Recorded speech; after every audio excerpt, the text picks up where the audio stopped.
Catherine Knight was the first Australian woman who was given life imprisonment without parole for killing her husband, John Price. Catherine had not only killed her husband, she stabbed him 37 times, skinned him, cut up his body, and cooked some of his body parts with the intention of feeding them to her unsuspecting kids. Police had found John's head sitting in a pot amid vegetables. They also found a table filled with what appeared to be steaks, that were from a human, and a skinless body in the lounge room. Catherine denied the murder, saying that she only remembered watching TV. No one bought her story, and the judge found that the only appropriate penalty for her is life imprisonment and that parole should never be considered.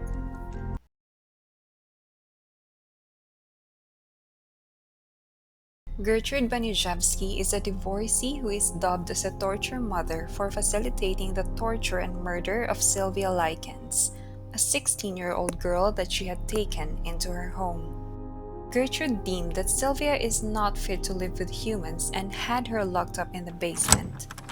Since there was no toilet, Sylvia was forced to defecate and urinate on the floor. Gertrude started calling her "dirty girl" and proceeded with her so-called bathing regime. This regime consisted of filling the bathtub with scalding water and dunking Sylvia into it. Gertrude's children joined in torturing Sylvia, beating her and pushing her down the floor. They soon turned Sylvia into a money-making opportunity, charging neighborhood children a nickel to watch her naked or push her down the stairs. This case is called the single worst crime perpetrated against an individual in Indiana's history.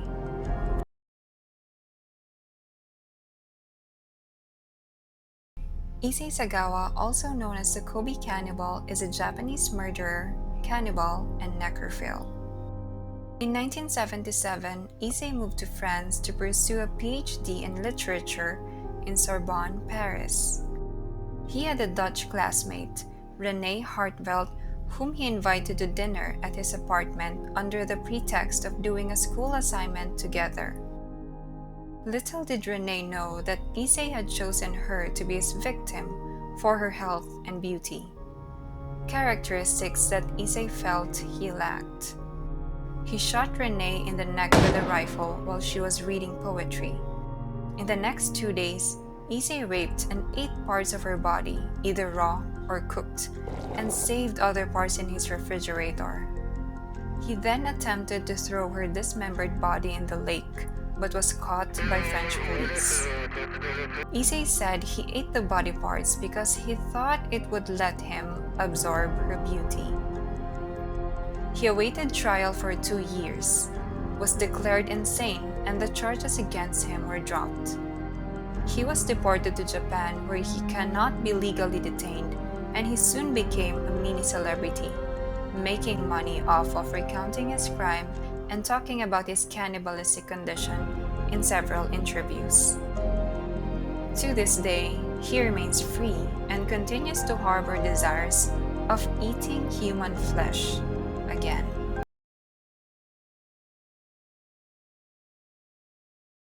Tamara Samsonova is a Russian serial killer who was also known as the Granny Ripper and Baba Yaga.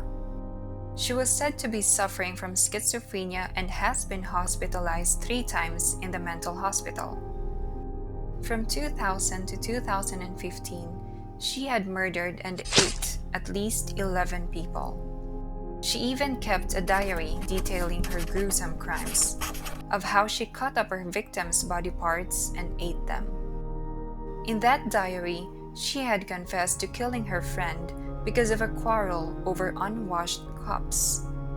She had drugged her friend with sleeping pills and used a hacksaw to dismember her, even while she was still alive. Samsonova is also suspected of killing her husband, who she reported missing in 2005, which could be very possibly true. With her final victim, she admitted to boiling the severed head, and a CCTV footage even showed Samsonova carrying her victim's head in a saucepan.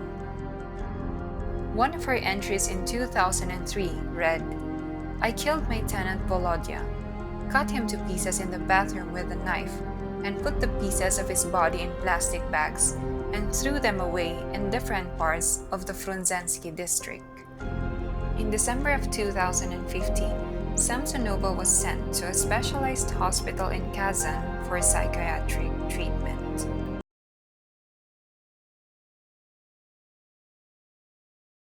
All murders are terrible, but the case of Junko Furuta takes murder to another level of terror, which would make you wonder how such cruel human beings could exist. Junko lived in Misato, Japan.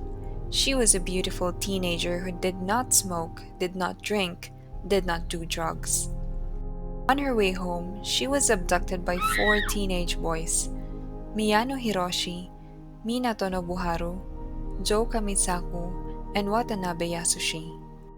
She was brought to one of the kidnappers' parents' house in Adachi, Tokyo. She was forced to call her parents and tell them she'd run away, ultimately forestalling a manhunt that would have otherwise followed her disappearance. The parents of Nobuharu Minato, in whose house Junko was kept, did nothing for fear of retribution from Hiroshi Miyano, who was known to have connections with the Yakuza. Junko's next 44 days were filled with unimaginable pain. She was raped every day by more than 100 men because other Yakuza members were invited over to do such wickedness.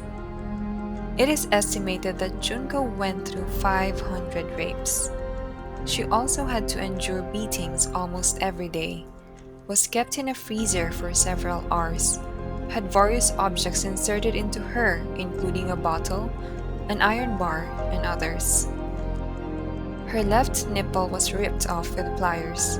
Her eyelids burned with hot wax and lighters. At one point, she tried to call the police but was caught, which resulted in severe beating. She begged her captors several times to just kill her and be done with it, but they did not grant it. After 44 days, Junko fell into a shock and died the following day. Her body was then stuffed in a drum, filled with concrete, and disposed of in Koto, Tokyo. The 4 perpetrators were caught, but because they were underage, they were tried as juveniles and were given relatively low sentences. They are now all out of jail and walk as free men, despite the horrific crime they've done.